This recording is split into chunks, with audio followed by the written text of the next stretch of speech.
Well, I am very excited because this is the first Big One interview that I am doing. We have got Big One out of his box. Is very excited to be here, and I'm very pleased that I'm able to be joined by David. I think you should change the name.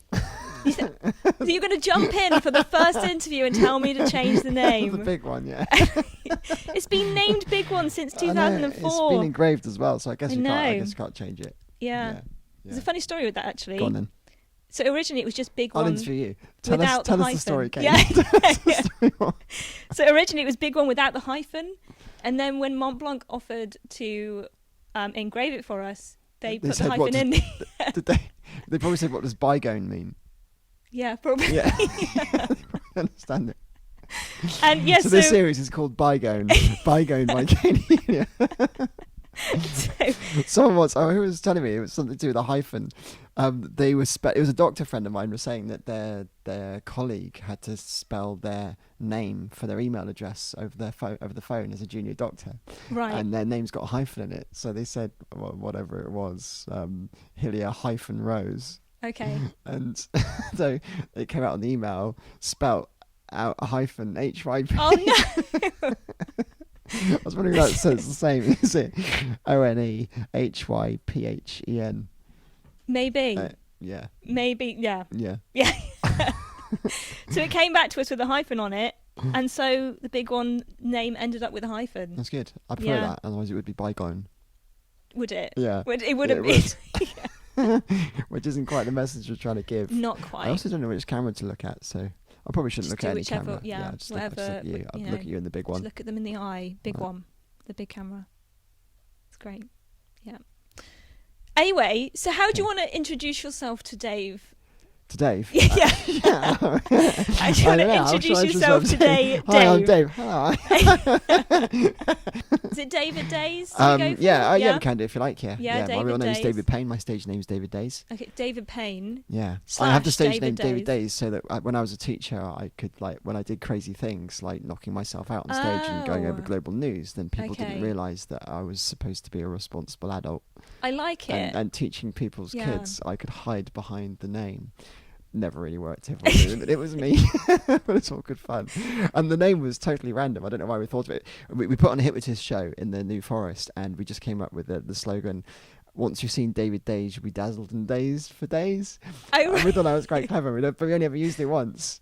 But the name has stuck. So it just stayed for 20 years. That's kind of what happened to me when I started DJing. Really? So you're not Katie Hillier? It's not, surprisingly enough. Really? Wow. I ended up with the name DJ Bubblegum. That's your real name, yeah? Yeah. Yeah. You've had it for so you changed it to Katie Hillier. It's amazing. Yeah. That's your DJ name. Because DJ Bubblegum, whatever, was a really unusual name to be born with. How did they know you were going to be a DJ? It's magic. I started when I was 12, so it all makes sense, yeah. And it just stuck, as Bubblegum does. But you was we really teased at school and stuff. Yeah. Yeah, it must have been. Yeah. Low points. So how would you introduce yourself when people ask you what you do? Because you're quite the man of many talents. Yeah, Dave. I suppose it depends where I am and what I'm doing. Yeah. Because I've never really known whether to put everything together and say, I do all of this, but it creates a very confusing marketing message. Right. Or just to say, I'm this today, I'm this today, I'm this today. So when someone's like booking a magician, for instance, they probably want someone who's a magician, not someone who's a magician and a producer and a pianist, because it kind of, I think in people's minds dilutes that talent slightly, and they think, well, they're not going to be as good as someone who's like a full-time magician. Right. Which is right. I'm not. But they don't need to know that. So yeah, so my website and all that is kind of separated. Although I am kind of thinking of combining it a bit more. Probably didn't answer your question. But if I'm at a magic show, then I'm David Days. If I'm in the classroom, I'm Mr. Payne. That's another name.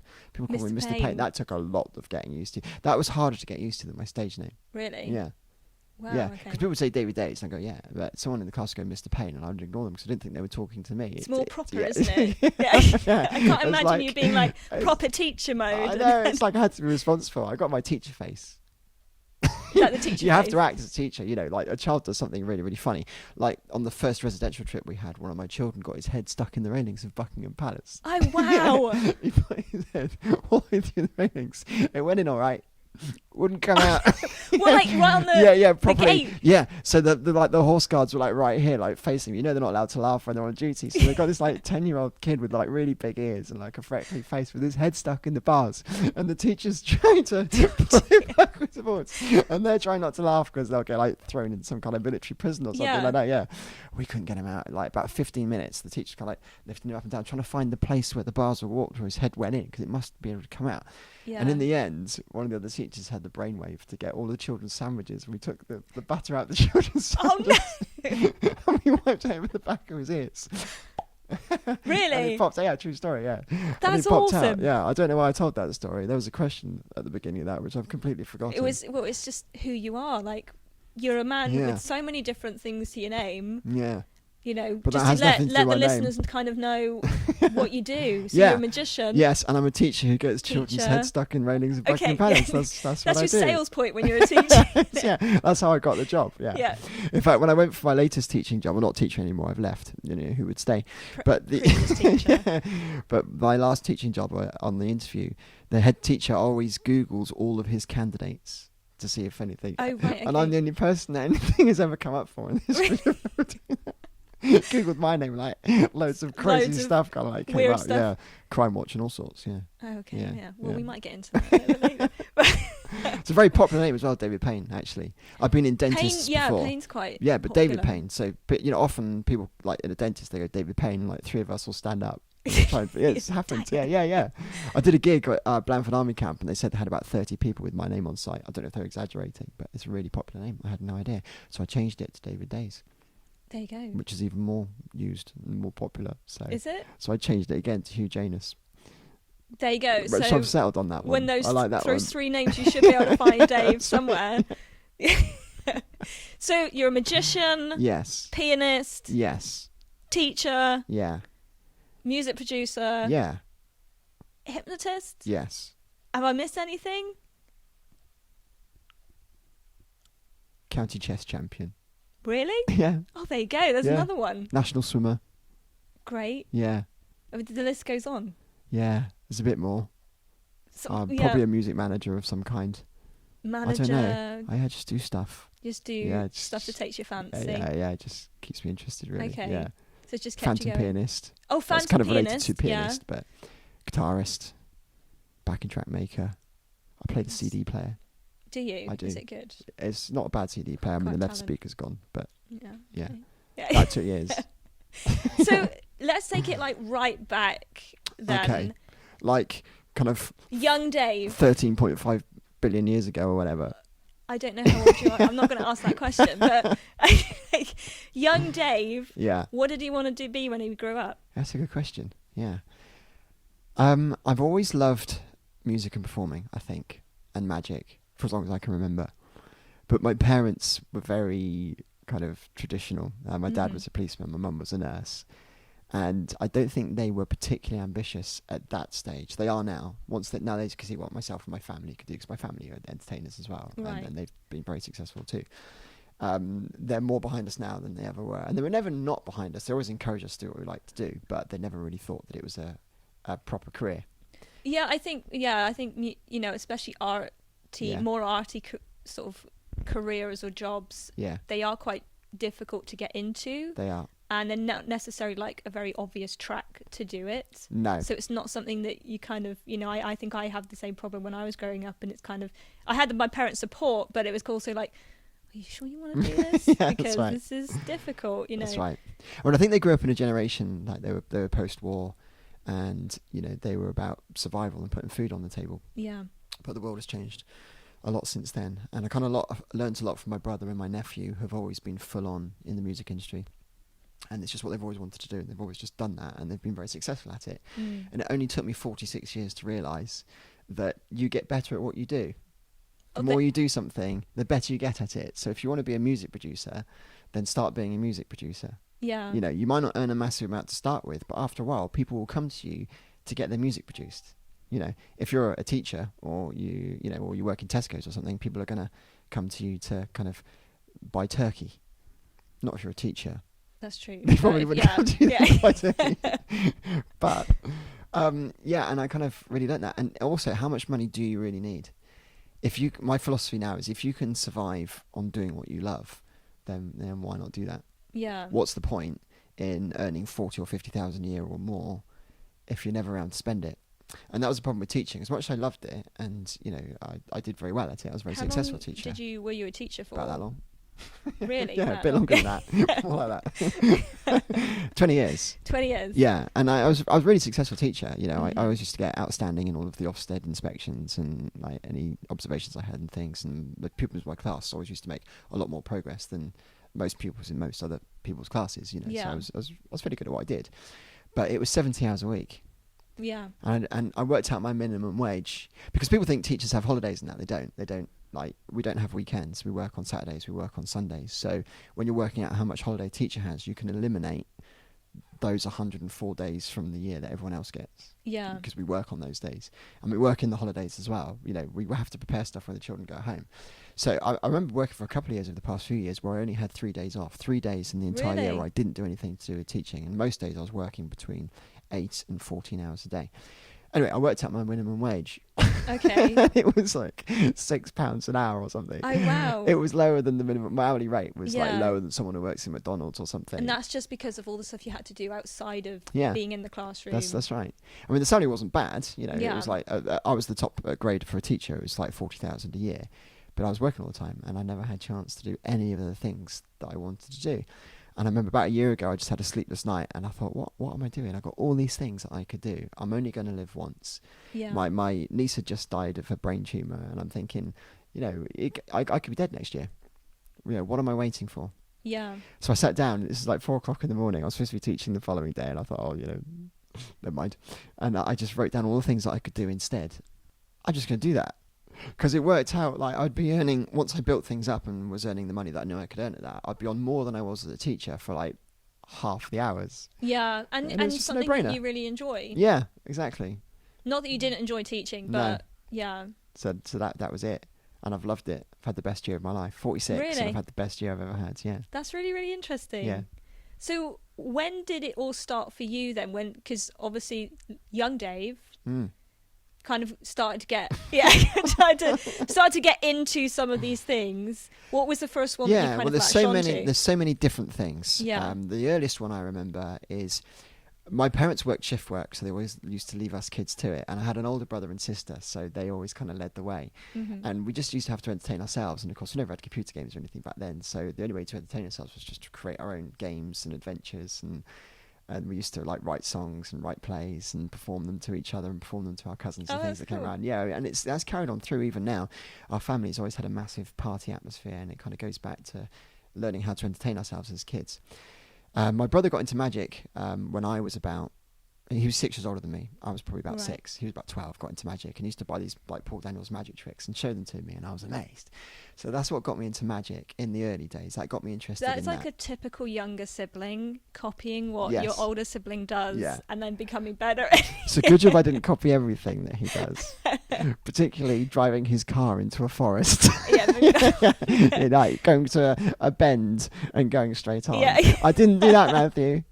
I copied the other things that he did, but I didn't do that. Yeah. So that's how you kind of got into magic. Yeah, and that was kind of the early days, but the tricks were rubbish, so I didn't get very far with that. And then when I was 14, I stayed around a friend's house, and his dad just happened to know a few sleight of hand card tricks because he was a card player and read a few card playing books. He wasn't a magician, but he showed me this sleight of hand trick where I chose a card and he put it on the table and I put my hand on the card, and then the card changed into another card.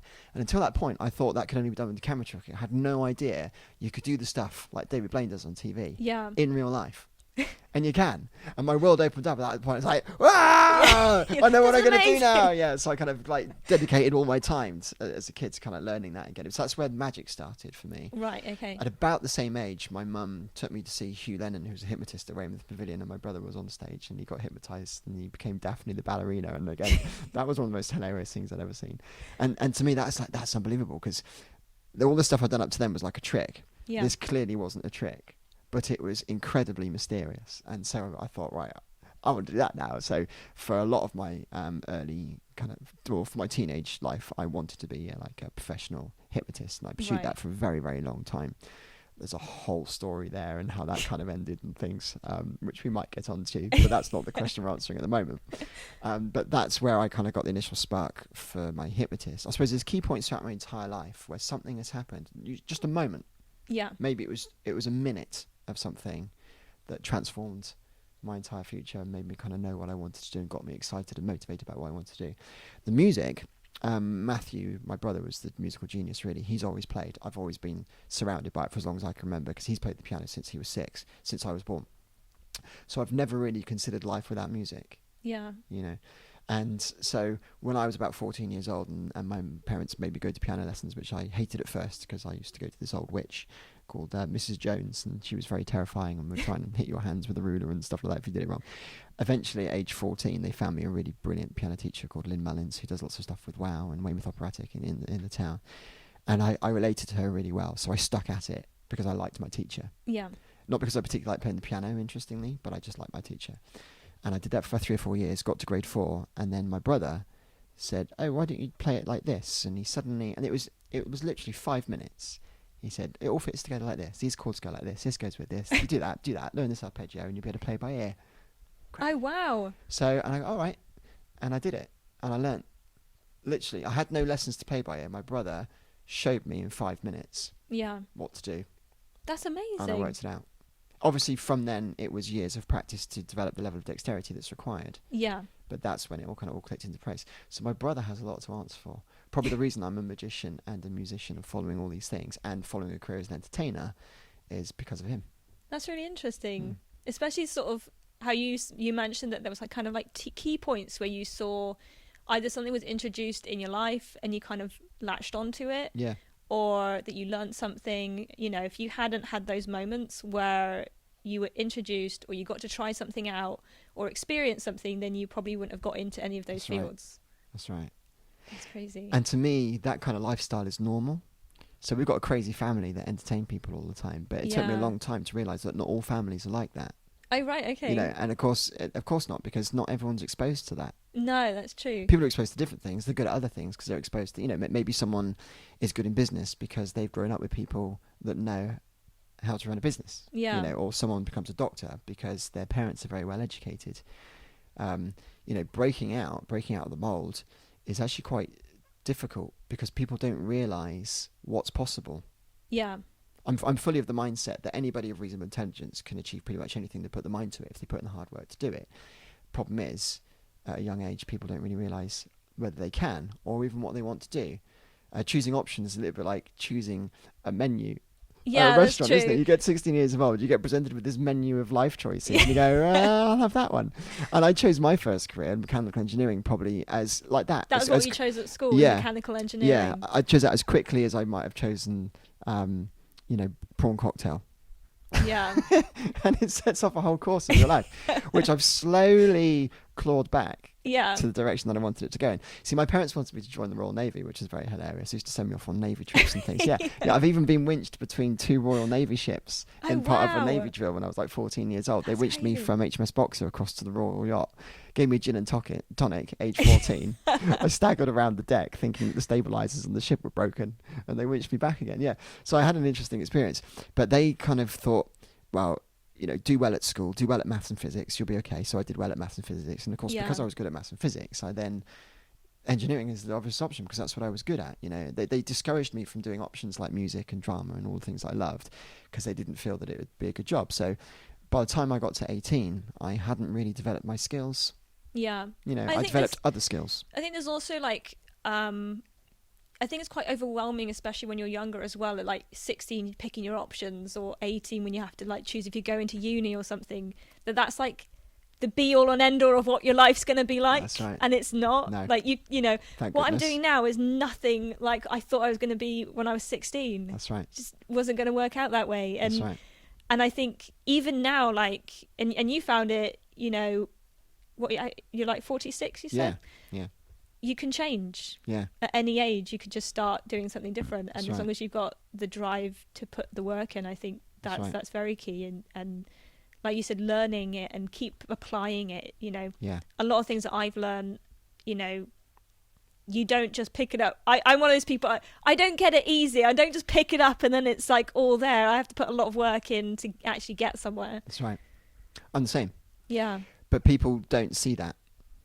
People just see the talent. Yeah. And they go, "Oh, it's amazing, you're so talented on the piano." And actually, it would be more appropriate to say, "That's really good. You've worked really hard to be able to do that." Yeah, that's very true. And I think also when you look at people who have made quite a leap in, or they've been recognised for doing something, you don't actually realise the amount of hard work that's got, how many hours have they put in or years have they put in right. to suddenly be a breaking out artist or something like that. That's right. Yeah. Yeah, you look at like artists that are successful and you look at the story behind that, it's 10 years of hard work. I went to BBC Introducing a few weeks ago and saw the lecture from Sam Fender's team. He's just had a #1 album, and how that came together. And that was 10 years, well, a bit less, but 8 years from discovering him in a bar to getting him to #1. Yeah. 8 years. And for like 6 years of that, they were just sending him around the country doing rubbish gigs, deliberately keeping him away from London so he could just get better at what he did. So when the time came and he suddenly wrote a song that they thought was good enough for the radio, and he'd been building up like his repertoire and his confidence and all of that, he was then ready. And again, like an overnight success. Yeah, it gives me a little bit of sort of like, you can do this. Like, you just got to keep working at it. Yeah. That's And I've really developed a growth mindset lately as well as a teacher. So, not looking things at black and white. Not you're either good at something or you're not. But whatever stage you're at, you just get better at what you do. And I've stopped. I've got long-term goals, and I know where I'm aiming for. But I've stopped kind of focusing on them quite so much. I know they're there, but at the moment I'm just developing myself. I'm just getting better. Just each day, I'm gradually getting better at what I do, and the opportunities just present themselves. You need the goal because you need to know the direction that you're going in. You need to know the opportunities to look for. If you don't know that you want to have a #1 hit record, for instance, then you're not going to look out for opportunities where you might meet people that will help you go off in that direction. You kind of need that there. But in terms of achieving that goal, it just starts with the small things that you do every day. Get a little bit better at production. Get a little bit better at playing the piano. Get a little bit better at developing your artists. And it's just small steps. Yeah, and I think also sometimes it can feel a little bit overwhelming when you set a goal and maybe you're nowhere near it, or you feel like you've been working really hard but it's not going how you thought it was going to go, or anything like that, or you're looking at it and you think this is still years in the making, and you forget sometimes to enjoy the moment or enjoy the ride that you're on now, because otherwise you're just going to be miserable the whole time you do it. Yes. And I think also, like, do you really get the joy out of achieving the goal, or is it the whole process? Exactly. Yeah. It's the journey. It's all about the journey. Because now is the only time that you have. Yeah. And when I've reached all sorts of different goals and look back in my life, and it is the journey that's the fun part. When you get to that goal, it's like, well, what's next? It's never quite what you think it's going to be. When you achieve that goal, it's like, we've suddenly done it. It's not like winning the lottery, because it doesn't happen that quick. It's inevitable it's going to happen, because, you've been working towards it for all those years and years and years. And then finally when it happens, it's just a small step at that point. It's no bigger jump than me practicing a different tune on the piano tomorrow, it's not like winning the lottery, like I say. And so, you need to enjoy the journey. And now's all you've got. And that's the bit you'll look back on and think, oh, those were the good times. So I'm kind of enjoying that now. My motto, which I'm going to write in the book later. Don't tell them. Okay. Don't tell them. Yeah. It's got to be in the book. But it's to do with that. With the big one. Yeah. Yeah. With the big little one. So you said that when you left school, you were going to focus on mechanical engineering? Yeah, my parents told me to join the Navy, and therefore mechanical engineering would be a good degree. And I was good at maths and physics because my parents told me to be good at maths and physics. So that was like... Yeah, I don't regret that, because it's made me well educated. And so as I've come into the music industry, I have two strong sides to my personality. I have the artistic and creative side, and I also have the scientific and tech side. So I can create, I have the vision to create anything I want to create, but I also have the technical skill to make it happen. Right, yeah. Whereas I see a lot of artists only have one or the other. Yeah. So I do feel very lucky in that regard. And I probably wouldn't have that if I didn't have the maths and engineering background. It just seemed a very slow track to get to where I am today. If I had my time again and I had an advisor like talking over my shoulder, it would be pursue your dreams from the start. Do what you want to do, because that's what you're going to get good at. And the pupils that I have taught in the end that are now in the West End or have a record deal Yeah. are the ones that be very single-minded about it, right from a very early age. So it's the ones that kind of think, I'm like Chris, my nephew. He's just played the guitar and written songs from the age of like 5. I've got a picture of him and me teaching him his first chords. Oh, on really? the guitar. Yeah. He has a record deal now. He has like 500,000 streams on Spotify, and no wonder he has, because that's all he's ever done. But he's put the time and the work in to get there, so there's not been a gap in that. That's right. Yeah. I mean, he wasn't particularly qualified when he came out from school with GCSEs. He wouldn't be able to do much else, but he doesn't need to do anything else, because who do people go to hire as a session musician or to write their songs or to create work? It's him. Same with the children that I taught that are now in the West End. There's 2 of my ex-pupils are now in Joseph and Technicolor Dream. Really? 2 of them I used to manage in a student band called Beat It. They're now in the West End. And another one who I helped get into theatre from doing school shows and that kind of thing. And he was in my boy band for a little while as well when we were doing like touring shows. He's in the West End. And they were very single-minded about it. They put all of their effort into learning how to sing and dance and play to the best of their ability. Yeah. And because they did that and just that, when it came to applying to music colleges, they were the first pick. So they got into the best music colleges in London. Yeah. And then they graduated from the best music colleges in London. And when they graduate from the best music colleges in London, they've got all of the contacts to get you all the auditions that you need to get you the parts to get on stage. It's not like all plain sailing. It's not really easy. They're only on about £300 a week, and I think even when you're a West End star, you're on £1,000 a week. So no more than you would be as a teacher. But they are doing what they love.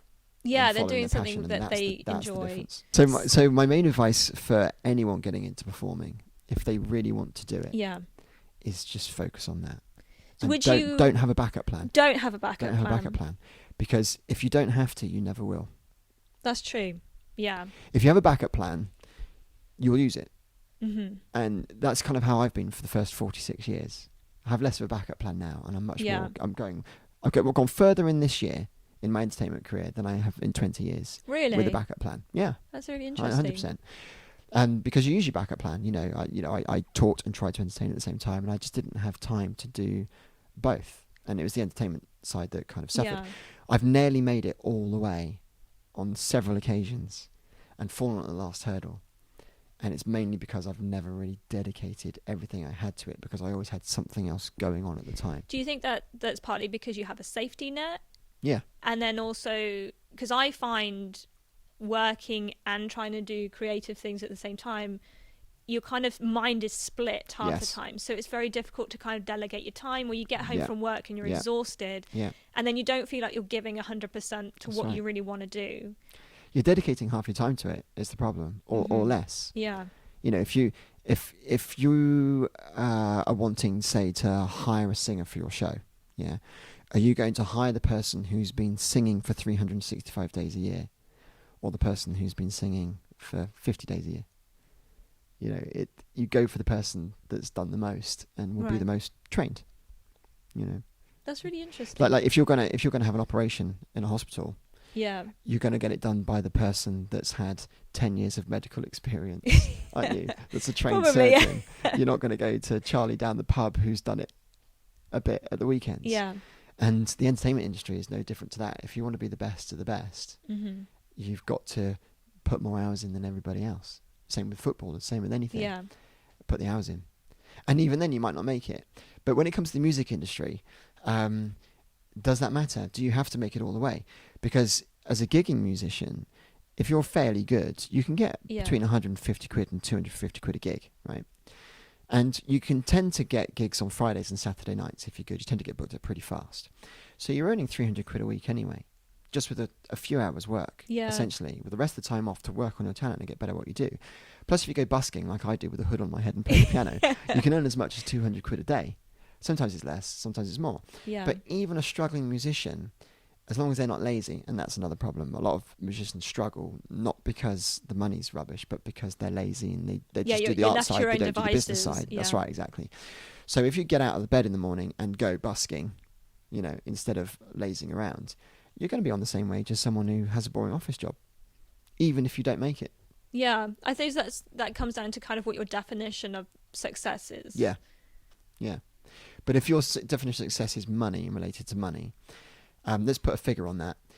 You could earn, your average musician could earn, say, 200 quid a week busking and 200 or 300 quid a week from gigs. The average musician should be able to earn 500 quid a week if they're motivated enough to get their stuff together and get the business side sorted out. Yeah. So 500 quid a week is £2,000 a month, which is 24,000 a year. Which is pretty good. It's a pretty good salary. Yeah. Exactly. You're never going to be massively rich, but you're doing what you love, and you're not poor. You're not going to be kicked out on the streets like lots of people fear that you would. Yeah. If it goes better than that, you could make millions.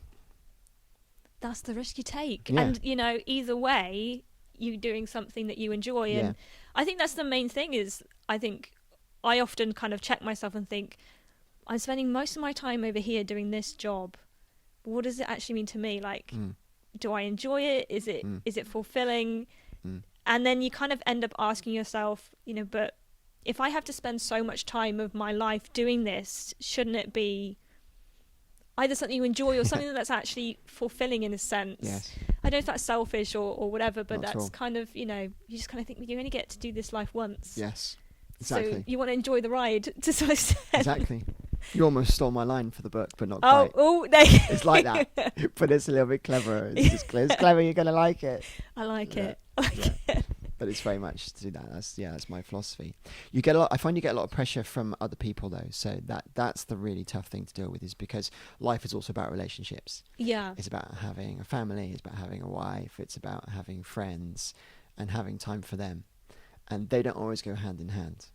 No, I think you do need a strong backbone, especially if you're choosing to do something on your own and deciding that this is what I'm going to do, especially like an arty subject or something, or even like if you want to be an entrepreneur, it's quite singular as well. It's not like you work in a company where you're surrounded by people and you can get, feedback.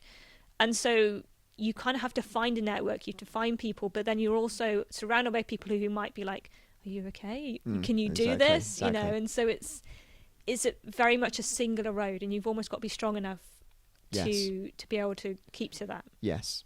Surrounding yourself by the right people is so important.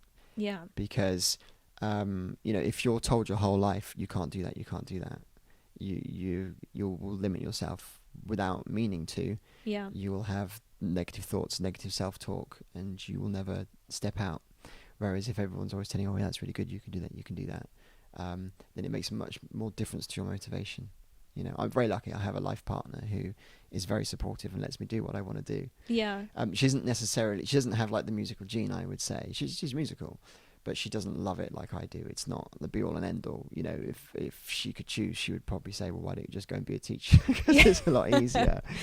But she understands me. She lets me do what I do, and I let her do what she does. Yeah. And it works very well. And she's hugely supportive and helps me with all the shows and everything that I do. But that can really make a difference. You're right that you at the very least need someone who is willing to let you do what you want to do, or will support you doing that. Yeah, especially because I know for people that I've spoken to and for myself, finances are a worrying thing, and it's when people sort of say, "Hey, go out and just do what you love," it's great, but then you're also like, I also need to afford to live, That's right. and I think especially if you're married or you've got other responsibilities as well, that is also in the back of your mind. Yes, that's right. So having somebody, especially if you're married to them or as a life partner or anything like that, that supports you in that, being able to move forward, because it is a little bit of a gamble in a sense. Can you afford to keep your lifestyle or have those changes happen and keep moving forward? It's interesting that, isn't it? Because I've often thought that it's a bit of a gamble. When I left teaching, I kind of thought, is this a gamble? But then I think of the state that teaching's in these days, it's not going to be hard to go back into teaching if ever it goes pear-shaped. Mm-hmm. I'm never going back. Right here, you said it. Okay. But there's always that option. Yeah. I suppose, but that's because I have a fallback plan. But also the reason I have a fallback plan is probably one of the other reasons why I have never made it all of the way. Would you say though that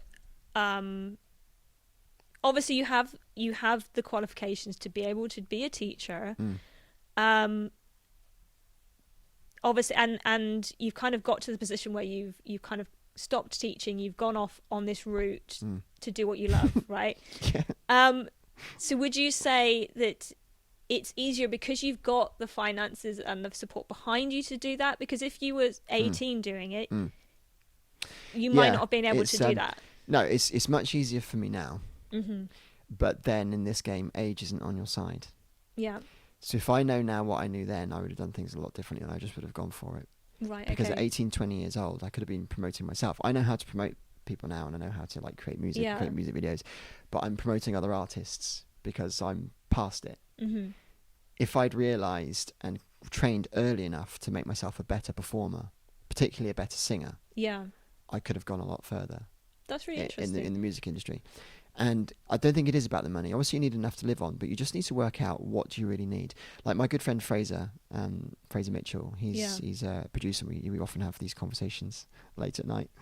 And he last year was saying, well, I can't, I want to be a music producer, but I don't have any money. I need to get a job. I need to work in Tesco's.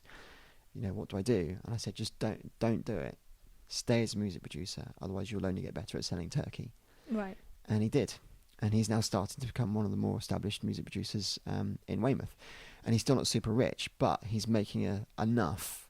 He's surviving. And he's only going to get better. And he's making more and more money and getting more money for gigs the better he gets.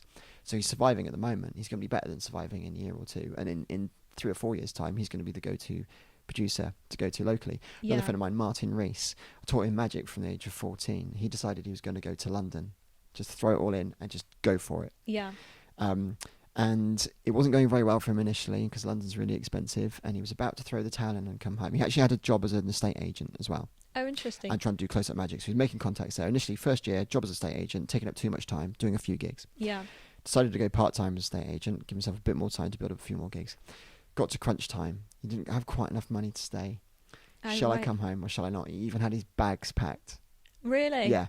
And I said, just don't. Just stay. Do whatever it takes. Even if you have to eat bread for a month, just stay. Mm-hmm. And he stayed as a professional magician, putting all his time and effort into magic. And now he's broken 5 world records. He's Uri Geller's chief advisor. We were sitting here working on his latest show, and Uri Geller phoned him up. Really? Yeah, it was crazy. That's crazy. Yeah, he's been on television. He broke a world record on Blue Peter a couple of weeks ago. He earns more now doing magic than I ever did as a teacher. He's on about 40,000 a year, and it's just growing because he did Ian McKellen's birthday party. He might not have done any of that if he gave up and came home. Yeah, and he might not have done any of that if he stayed as an estate agent. It's the people that are brave enough to take that step and just say, you know what, I'm going to do it. Again, he's lucky. He's a bachelor. He doesn't have any dependables, so he can do that. If it goes pear-shaped, it's only himself that he has to worry. Yeah. But my advice to anybody would be, before you kind of set yourself up with a family and long-term commitments, if you're really passionate about your career, get that sorted first. Focus on what you want to do. Throw everything into it. Yeah. Because later on, it's harder to change direction. I'm lucky in the sense that Fiona, she's an engineer. She has a good wage. As a teacher, I had a good wage. We don't have any kids, which is great, because therefore we don't have any responsibilities. Yeah. We haven't had to pay a lot for kids because kids are expensive to bring up. So just through professional salaries, we're now very comfortable. We don't have a mortgage. Yeah. We've got loads of savings in the bank, so it's not a risk for me at all to do that now at the age of 46. But how many years of my life have I wasted not doing what I really loved? That's really interesting. And you can't replace time. Yeah. Especially when you sort of use the example of people who, have really worked at it from being quite young. And like you said, it's not easy, but they've made it. Yeah. And they're making a living on doing something they love. And then from your position, a few years later down the line, and still making that decision to do something that you love, but realising, you know what, I could have been doing this earlier, but I'm doing it now. That's right. So did you go to uni? Yeah. So I did mechanical engineering at university. Okay. Yeah. And then did you actually go into mechanical engineering after that? Yeah, I used to design steam turbines in power stations. Oh, really? Then I was a helicopter designer for a little while, which sounds really cool and interesting, but it's just imagine your worst maths lesson, and then doing that for 8 hours a day, every day. Every day. That's what engineering's like. So it just wasn't for me because I'm more of a people person. What made you decide to leave? Did you go into teaching after I that? think I'd always wanted to be a teacher. I remember being a kid. I always remember these situations where I remember joining Women's Swim Club, for instance, and I would join a new group of children that were playing, and there would always be people in that group that would make you feel left out. Do you know what I mean? There'd always be that people, for whatever reason, don't want you in their group and that, and it's done it. And I always decided from an early age, because that happened to me a couple of times, that I was never ever going to make anyone else feel like that. Right. I was always the person when the new kid came along to like include them in the group and make them feel wanted, make them feel included.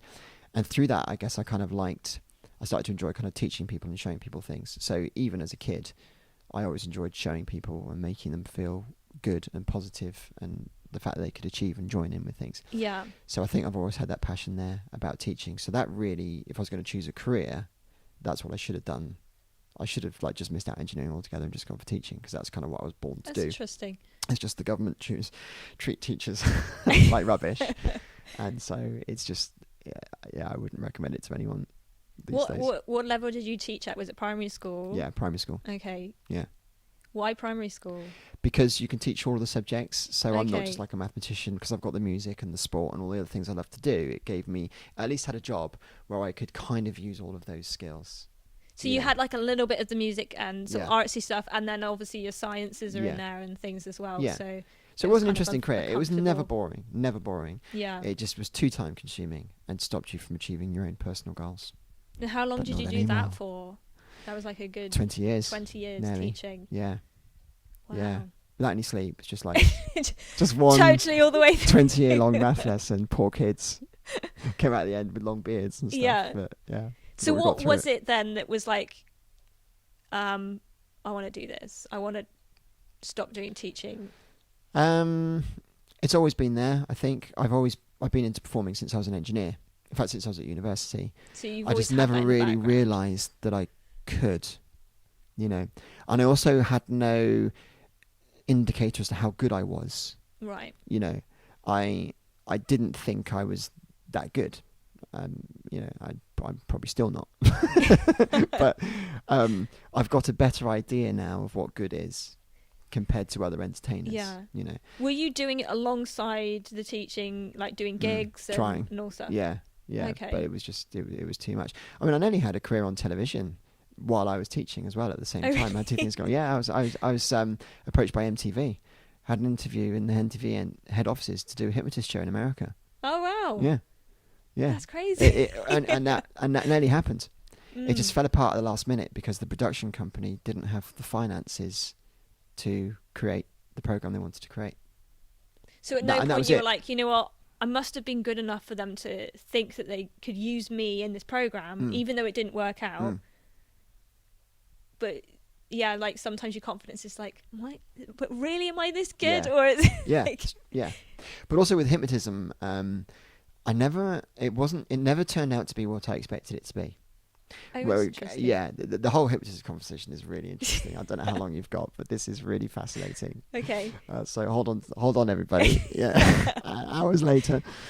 So, yeah, my mum took me to see Hugh Lennon at Weymouth Pavilion, and it's like, oh, this is amazing. You said a few magic words, and Yeah. suddenly everyone will do whatever everybody wants. You click his fingers and they fall asleep and all that kind of stuff. Back then, they never really had the internet, or personal computers. So anything you had to learn, you had to find in books in libraries, and there just wasn't any information at all about hypnosis. I just couldn't find anything. Yeah. I really wanted to do it. I couldn't find anything about it. And then Paul McKenna's show came out on TV, and then he wrote a book about hypnotism, and it's like, yes! Oh right. So it was like perfectly timed for you then. And I was at university at this point, and studying mechanical engineering, and so I read his book, and it didn't really teach you how it was done, but it gave away enough hints to start practicing. So I read his book, and I read a book on hypnotherapy, and I joined the dots together and thought, oh, that's how it's done. But it's not something you can really do just by reading it in a book. It requires a lot of skill to hypnotize somebody. Yeah. It's simple in principle, but what you're doing is bringing together a whole load of skills, communication skills effectively, and influential skills into one place and making it happen. But it's not like a magic switch, and it's not like the occult, and it's not like a scary thing that many people are brought up to be. 'Cause Yeah, I think know people have a lot of religions don't preconceptions like about it and that as well. And I know it's in I think there's references to it in religious texts and that it's evil and the devil and not. But now I know about it and what it is and how it works. It's not that at all. Yeah. In fact, it's not even a thing. It's just the power of suggestion. So humans are very suggestible beings. We have to rely upon people we trust to survive. if your parents say, don't stick your head in that fire when you're 2 years old, Yeah. if you didn't trust them, you wouldn't last very long. So it's built into our DNA and genetics to trust people. Yeah. And that has an impact on our suggestibility as we grow up. We're influenced by people without even realising it. You know, we behave the way we behave because we're influenced by the people that brought us up to behave that way, for example. Yeah. We wear the clothes that we wear to fit in with our peer groups, for example. And lots of people like to think, oh, I'm not influenced, I'm not suggestible. But when you look at things deep down and what's really going on, we all are. Even me, as a skilled hypnotist, Yeah. a highly suggestible person.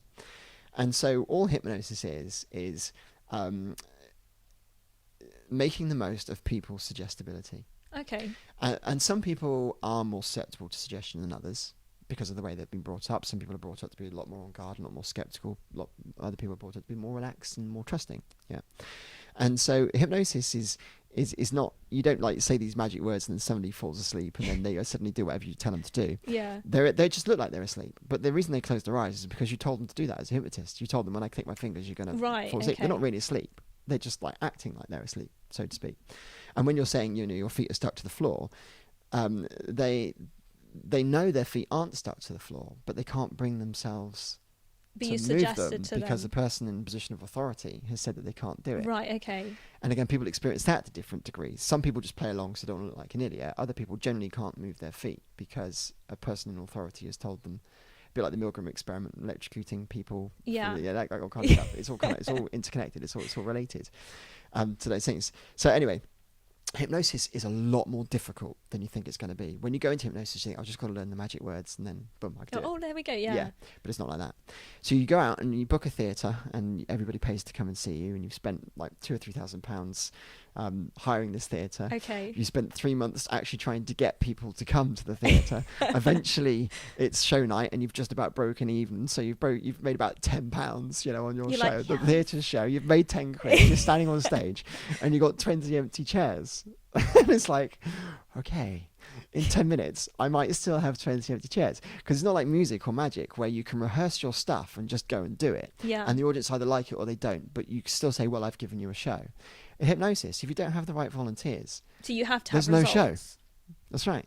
And you're relying on people you don't know. It's not stooged. And I suppose it's also down to, you know, you don't know the type of person you're going to get and how suggestible That's right. they are when they get on That's right. stage. Point of fact, they're there. Well, the worst show I ever did was on a cruise ship. It was Okay. my highest paid show ever and the worst show I've ever done. I was paid £1,000 to do 2 45-minute shows Okay. and go on holiday on a cruise ship for a week. Bargain. Not bad, is Yeah. it? Problem was, they were all really old, even older than me. Nothing wrong with being old, unless you're trying to do a hypnotist show. So they were old and Chinese. So only a third of the audience Oh. could speak English. And they were all too old to kind of hear me. They were all deaf. And, Oh, no. and my show reacts on people being really lively to be funny. So, for instance, at one point, I make myself invisible and carry things around stage, and everyone freaks out and they all run around thinking that like there's a ghost in the room, that kind Yeah. of stuff. Yeah, it's great. But on the cruise ship, they didn't, because first of all, they couldn't hear me, and secondly, they misinterpreted the suggestions. So they thought that they couldn't see anything I was carrying around either. Oh, right, okay. Yeah, so 10 minutes of my show on the cruise ship, I was like carrying like this ghost around going, woo, woo, and they're just sitting there going like, of course, the entertaining thing about a hypnotist show is the reaction of the people that are hypnotised. Yeah, so they're just So they're sat just there. just sat there doing nothing. And I only had 45 minutes to do the show. It takes 30 minutes to hypnotise people. So by the time you got them on stage, there's only 10 minutes left of the show, and they're old. So at the end of the show, I played Chariots of Fire, and they were like running back to their seat in like slow motion like this, Yeah. and then fall asleep in their chairs. It was like that at the beginning of the show. I was like, "Can I have any volunteers?" And they're going, "All right, within a minute." And they're like coming up to the stage in slow motion with those Zimmer frames and things. It was like, so I kind of and then I did the stunt where it made international news. Do you know about this? No. You need to tell How long them. have you known me? You don't know about this? No. We're going to have to cut this interview down massively because I know I've waffled. This is hilarious. Okay, So we decided we were going to do a TV programme called Mythnosis, okay. which would test truths and myths about hypnosis, because people will always think, can you do this? Can you do that? Is it a real thing? You know, would people commit murder? All these kinds Yeah. of things, right? We didn't murder anyone. It's okay. Phew. So we wrote a whole list of questions. Wouldn't it be funny if... Right, we had this massive brainstorm session with all my best mates having a real giggle about stuff. And one of the ones that came up, wouldn't it be funny if a hypnotist did a show on stage and then had a heart attack and died Okay. while everyone was still hypnotised on stage? Interesting. That'd be funny. Okay, That'd be funny, yeah. So we did.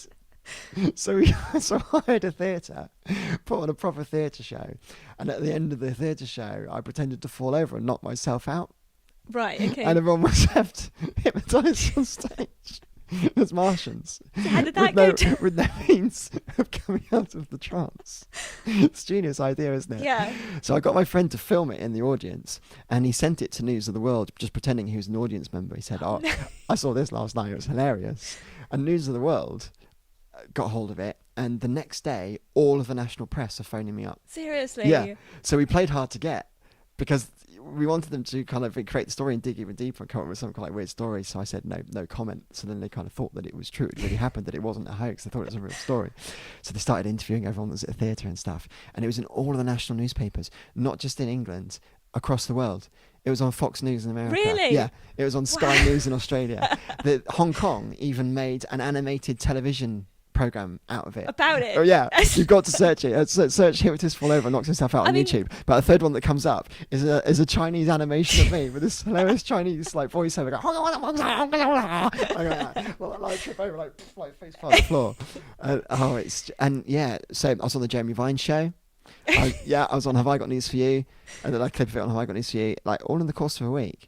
It must have, you Googled like David Day's Hypnotist that day, and it had like a billion kind of like links or something on Google. It was nuts. How was it received? Was it well received, or was Yeah, it was hilarious. Yeah. I mean, it was like it caused a bit of a rift in the hypnosis community, because sometimes people like take life far too seriously, so it caused a bit of an argument. Like that's what the Jamie Vine show was all about. There's all these people. I started this massive argument, and I set the seed. And I just step back and let all the people that take life too seriously all argue about this stuff, while we all kind of like stood behind the scenes going, "That's so funny."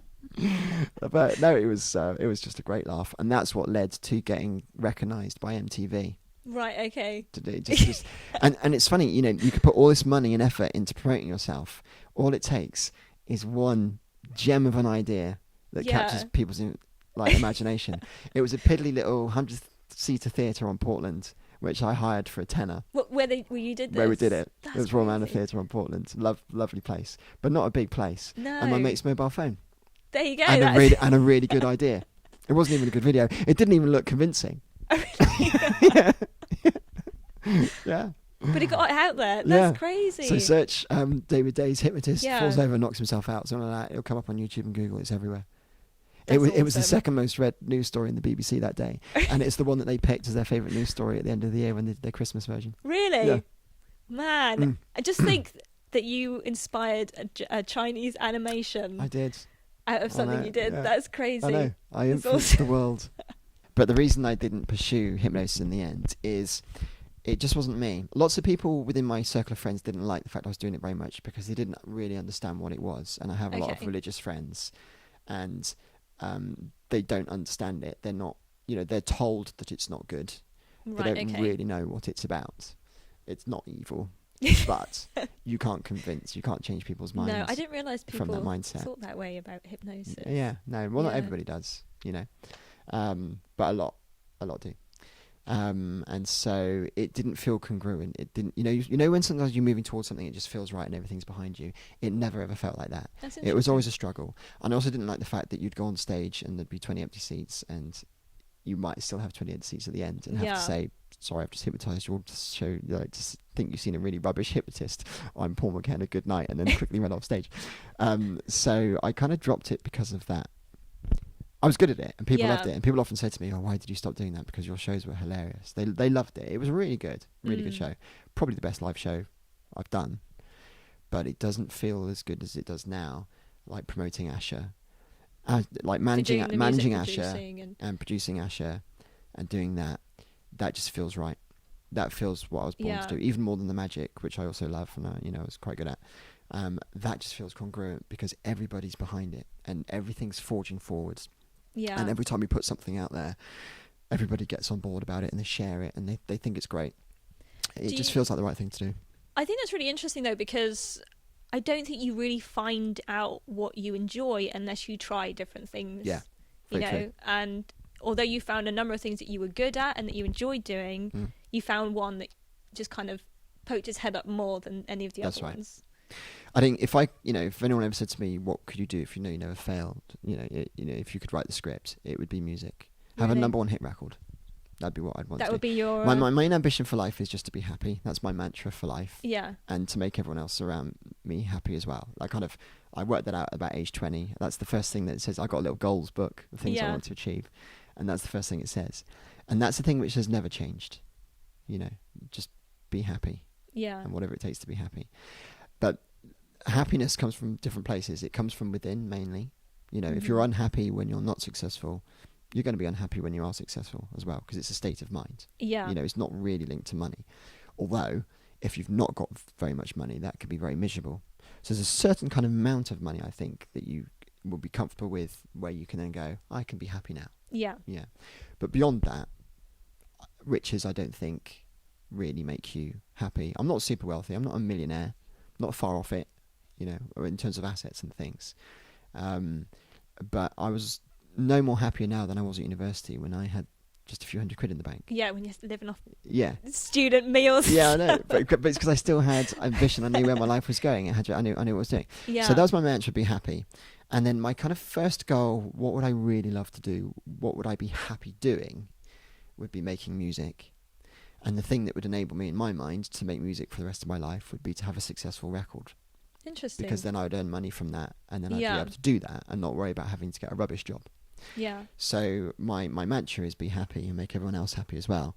And my goal, my specific goal, is a number one UK hit record. Is that still the goal? And it has been for about 20 years. I just haven't applied myself properly until this year. I've studied it for 20 years. I've known all along what I should be doing. And the key thing that I haven't been doing, and know that I haven't been doing, is I haven't had to do it. Interesting. Because I had a fallback plan. Yeah. And I knew that's what was stopping my music career. And that's why eventually I thought, right, I'm at the stage now where I can remove that as well. Yeah. Now I have to do it. I'm going to. Because I noticed because I knew you when you started to do this full time. Yeah. That you've obviously, from a teacher, you've influenced a lot of young people. Yeah. Poor things. Well, there you go. Sorry. Yeah. Has that affected what you do now? Because it seems to be that especially some of the people that you are training and stuff like that have come from your teaching background. Yes, it has helped. But I guess I know them through my teaching background because I was a teacher. If I was a producer from the age of 20, I would have met them other ways.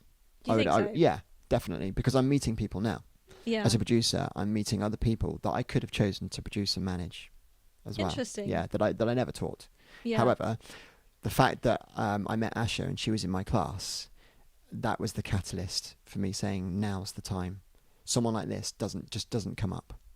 It's like I've been teaching for 20 years and I've seen 2 or 3 of them come up in my time, and they are now professional musicians. So like Asha's my best shot at doing what I love. Yeah. Now's the time. I'm going to go for it. So doing it this time round, then you're doing it from the position of being a music producer. Yeah. Primarily. Yeah. Yeah. Yeah. A songwriter really, but the production side is useful because as a songwriter and an artist, if you don't get noticed by a big record label, then you're not going to go anywhere. Yeah. So the solution to that is to learn how to do it yourself. There you go. And that's what I've done. I think especially in this day and age, we are so fortunate that the gatekeepers are not quite there as they were. That's right. 10 years ago, even 5 years ago. That's right. Because you can launch yourself on Spotify on your own from your bedroom. That's right. I mean, you wouldn't be able to do that before. No. And you're seeing it and you more can and record more. hit records from your bedroom as well. Yeah, I mean, people do it. Yeah. And so, yeah, you don't have to rely on those other people to do it, but that is on you to get yourself out there and to do it. That's right, it is. And there's something I really love about the story and the feeling of finding someone like Asha and making her dreams come true as well. Yeah, at just the same give time us a as little mine. bit of context of Asha, because if people who don't know who she is, yeah, who is she and how does she relate to you? So at the moment she's 13. She's a singer-songwriter and has the most amazing voice I think I've ever heard. I might be biased, but I just think she's totally amazing. Very, very talented. And I've been her music mentor for the last couple of years. So I taught her how to play the piano. I taught her how to write songs.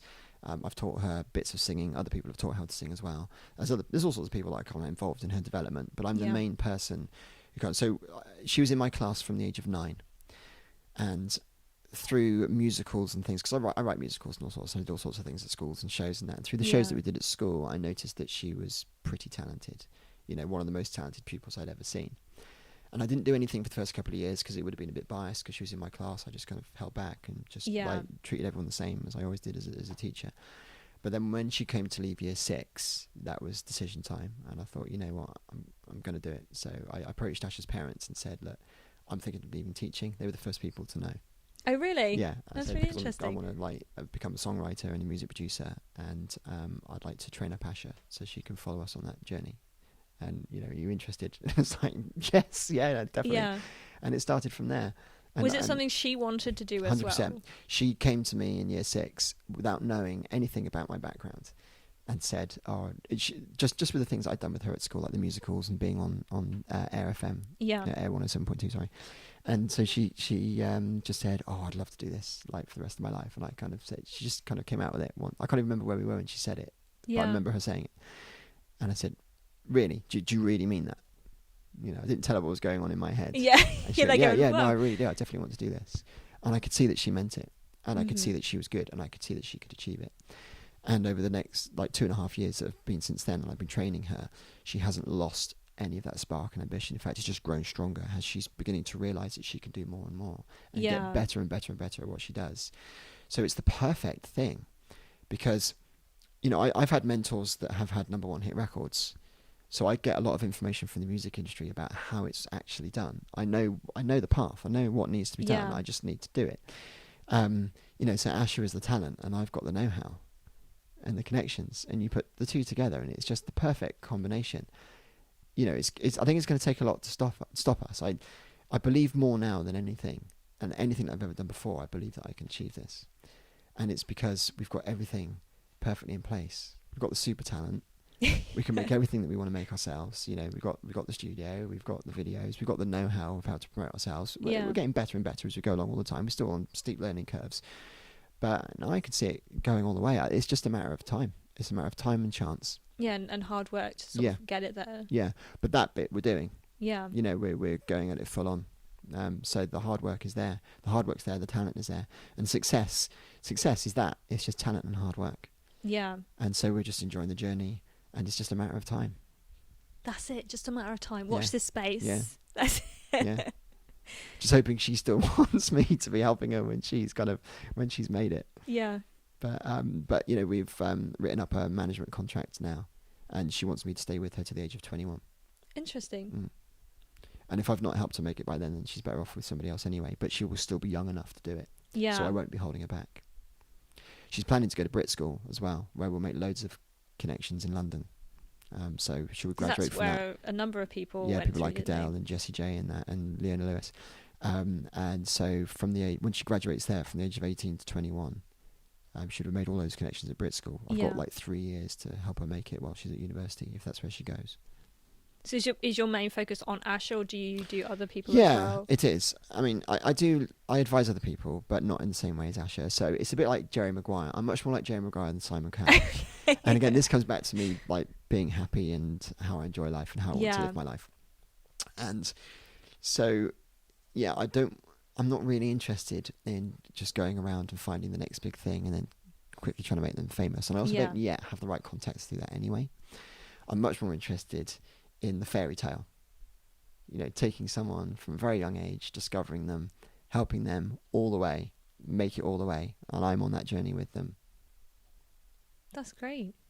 I think that's kind of interesting as well, because you could be doing so many things, but it would keep you so busy, and it's trying to find that balance of, you know, again, you know, you could be working every hour of all the day, but would it make you happy? That's right. You know, you wouldn't actually have any time to enjoy anything if you did that. Yeah. So it's interesting how you found that balance in your focus and thinking, you know what, I've got one very talented individual that I can help and have all the focus on, But doesn't mean you can't give advice. And obviously you've got the recording studio where people do come in and That's right. record and things like that. Yeah. People kind of pay me to come and like record and things like that. Yeah. It's a good way of making money as a musician in between doing all the bits for Asher and that. Asher's stuff I've always given for free because I've always seen us as a team. Mm-hmm. It's like being in a band. You wouldn't charge your band members to come and rehearse with you. No. and that's what we've always had. And the family are amazing to work with as well. And we've always had that kind of like trusting, working relationship. And I think, if Asher's going to make it, she needs me to be behind her 100%, all in. Same as her. If I work with too many other artists, I'm going to dilute the amount that I can give to Asher, and she's less likely to make it. I think also it's amazing how having somebody who's experienced and is a mentor can influence you than trying to do it yourself. I know when I started learning how to DJ, I was 12, and we literally went to like all the DJ shops in Bristol. We got to know the people, you got to see them, and you suddenly learn a lot quicker than if I was just in my bedroom. That's right. Like, oh yeah, this sounds good. This is good. And I think you don't realize how influential people can be. That's right. And having good contacts, good people who you're able to learn from, who are in the industry doing it. I mean, you have got that experience. Yep. So sort of looking forward then, obviously we've talked a lot about where you came from, where you are now. So what's your sort of plan going forward with everything that you've got going on? Just continue to do what I love and enjoy it. Spend as much of my life as I can making music. Yeah. We've got the record, the number one record as a goal. I want to try to achieve that. Well, my aim is to achieve that before Asher is 21, before the management contract runs out. Yeah. I'll be about 55 by that time, ready to retire. So I'd love to like write a few hit records, make enough money on the royalties to then retire if I want to, or just continue making music if I want to. Yeah. So that's my long-term aim.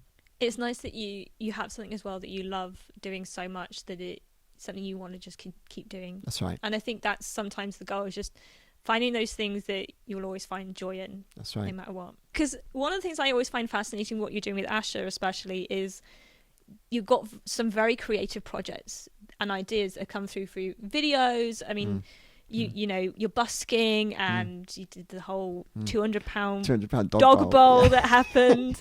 You got Asher to go to London and hug people, strangers. And where do you get your inspiration from? I know, it's crazy, isn't it? It's such an interesting one that I don't know. I think I've always exercised my imaginative mind. I think it's like going to the gym. Yeah. Yeah. And my creative mind is something that I've always used, and so I've never lost it. Because I often have conversations with people where I'm explaining something to them and say, look, you can just do this. And even when I've laid the idea out to them, they still don't get it. I do that. And I get so frustrated. Yeah. I'm like, you can do this. Yeah.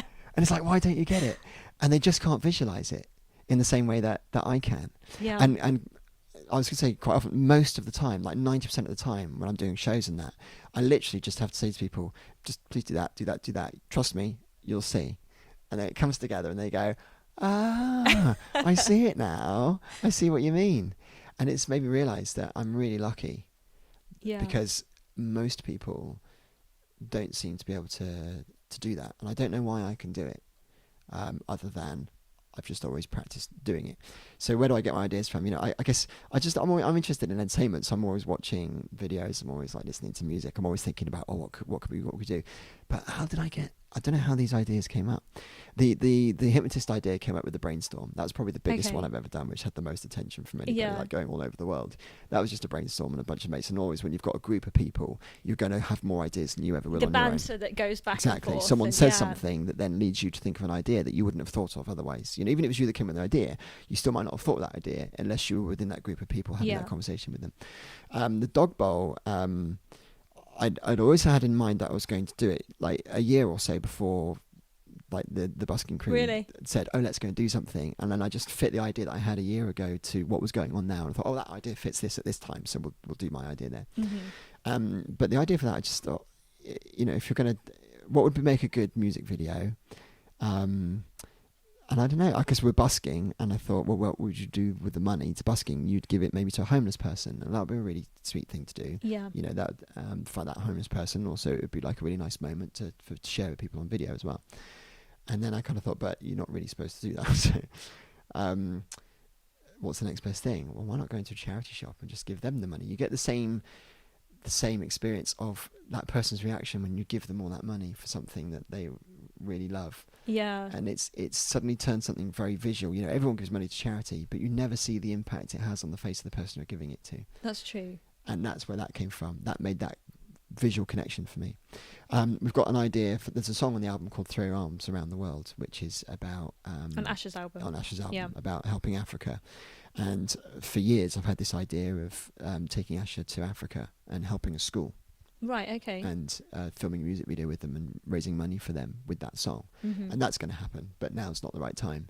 When she's more popular and we can make a bigger impact with that is when we'll execute that. So that might happen in like 2 years down the line or something, but that idea is there.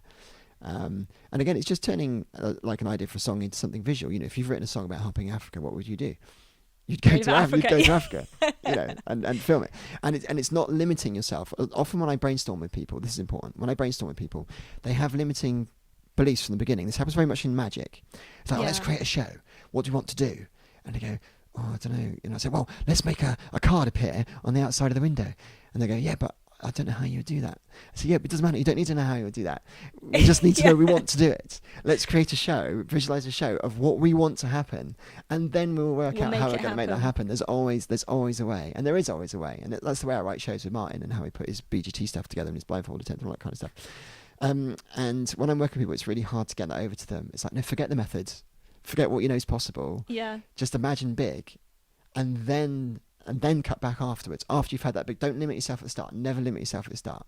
Just think, what will we do? Wallop, yeah? So for Ash's next video, you know, what do we want to do? Let's go on a tour of Europe. That'd be amazing. Let's sing a song in the capital city every day. Because if you're a pop star, that's what you would do, yeah? Yeah. You know, so I didn't think, but how am I going to make that happen? I just thought, that's what I want to do. And then I thought, right, we're going to do that. And that is what we're going to do for a second album, by the way. Really? We're going to go to Europe, and every day we're going to film a music video in a new capital city. We're going to edit the music video on the way to the next capital city. We're going to release a music video a day and release the album at the end of the week. Oh, wow. Yeah. That sounds really interesting. Yeah, so that's the big idea. So I thought, well, how can we make that happen? And then it's easy when you start planning it. Well, you know, you get on the Eurostar and you just film a music video in Paris, you get on the Eurostar, you go to London, then you go to Paris on the Eurostar, and then you catch a night train down to like the next country and the next country and the next country. It's easy.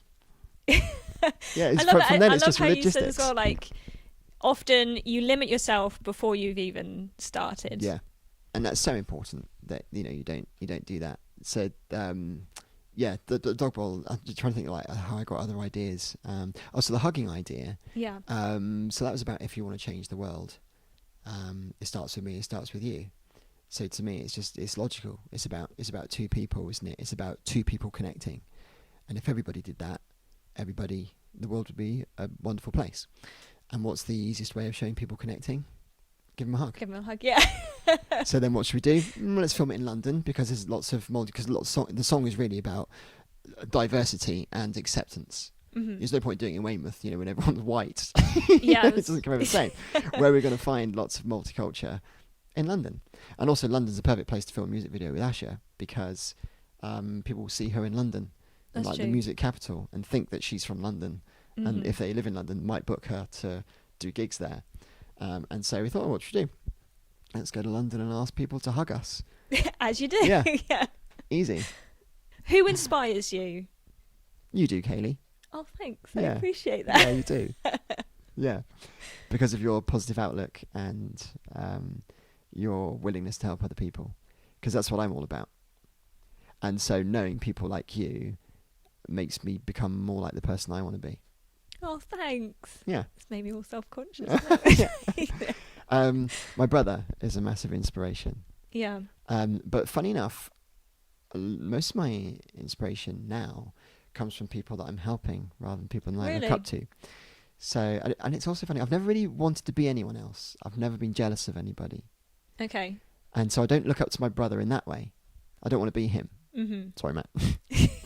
But I admire what he does, and I'm very grateful for all the help that he's given me, because I would not be who I am if it wasn't for him. Yeah. So he's an inspiration in terms of he showed me what to do, and he created the spark that got me interested in everything that I do. So if I was being honest, I'd say Matt is my main inspiration out of anyone. Yeah. I can't really think of anyone else that comes close. That's interesting. But in terms of the people I'm helping now, Martin is a huge inspiration for me. I mean, Yeah. we're not just work together. We're best mates, you know, and we just have such a laugh together, and we love creating stuff together. So he's a massive inspiration for me.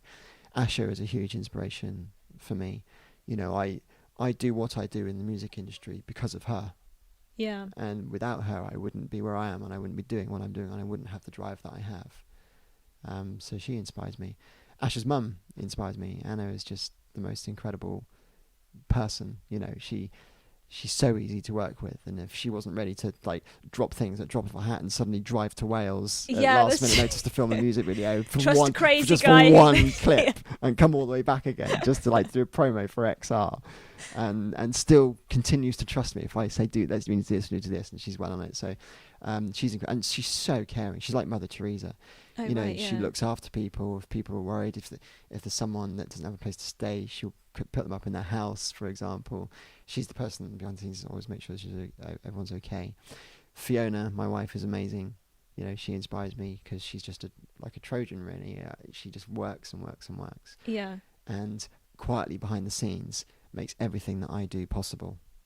You know, I wouldn't have the time to do what I do if she wasn't doing all the boring stuff. Yeah. You know, It's amazing to see that the people who inspire you are those who kind of are your support. Yes. And have, you know, you're around closely, and Yeah. and that having that support from those who are closest to you really helps you to kind of move 100%. forward. My parents as well. Yeah. They inspire me in a different way. They're not.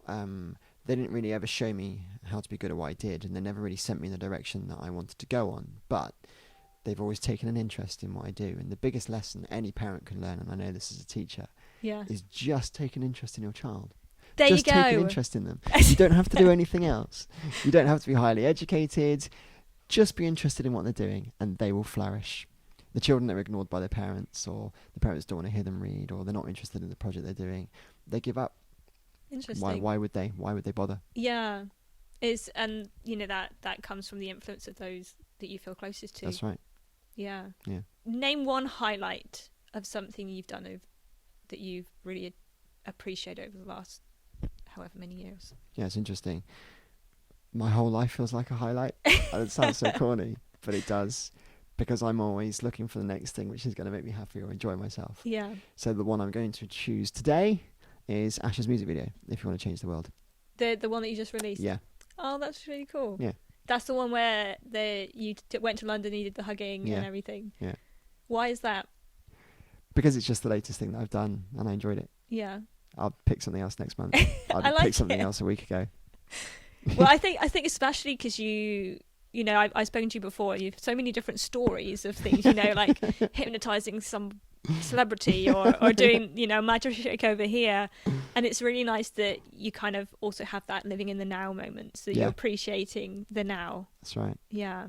Life is a collection of memories, really, isn't Yeah. it? That's all it is. We just have a collection of memories. And the more fun and nice memories you can generate for yourself, the happier state of mind I think you'll have. Yeah. If you were going to go through your back catalogue of things you've done, what is one thing that you wish more people had seen?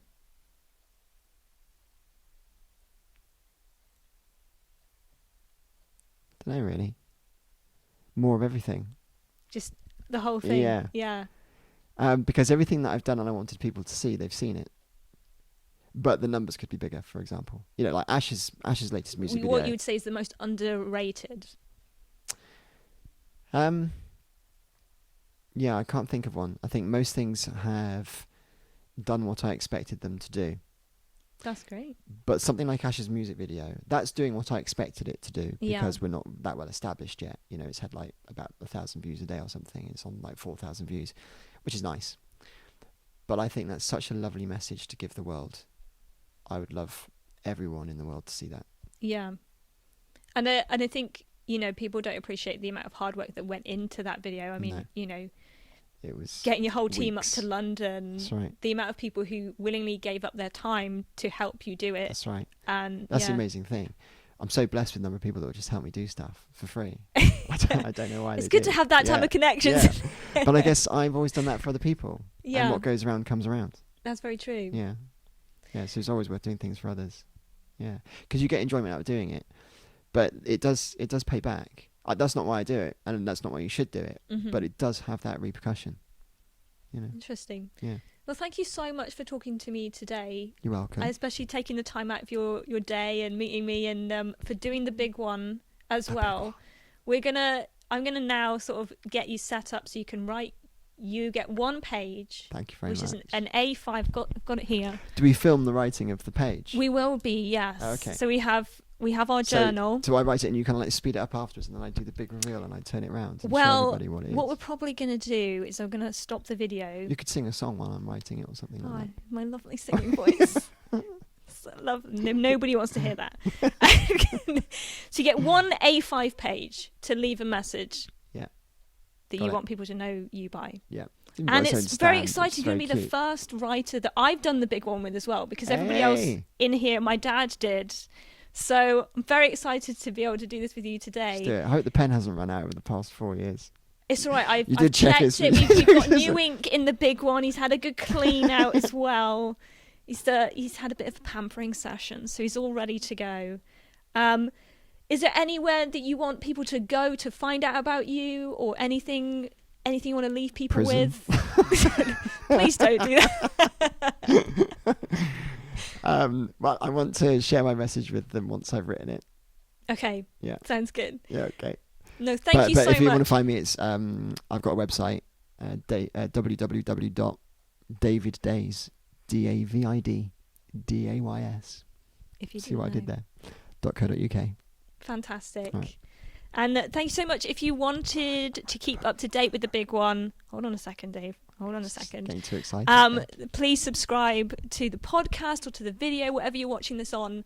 And of course, you can find us on Instagram and Facebook. We'll be putting up images of what happens, what Dave writes in the big one, and you'll be able to kind of keep up to date with all the different people we meet. Okay, one last question. Yeah. If you were going to send me to anybody to write with the big one, who would you send me to? There's a few. Asher, Martin, or Matt. So you've got Asher. Do the others have surnames? Yeah, so it's Asher Menon. Okay. Martin Rees, he's the magician that lives in London. Or Matt Black, my brother. Okay, cool. So watch this space. We might try and find some of them as well. Thank you so much. All right.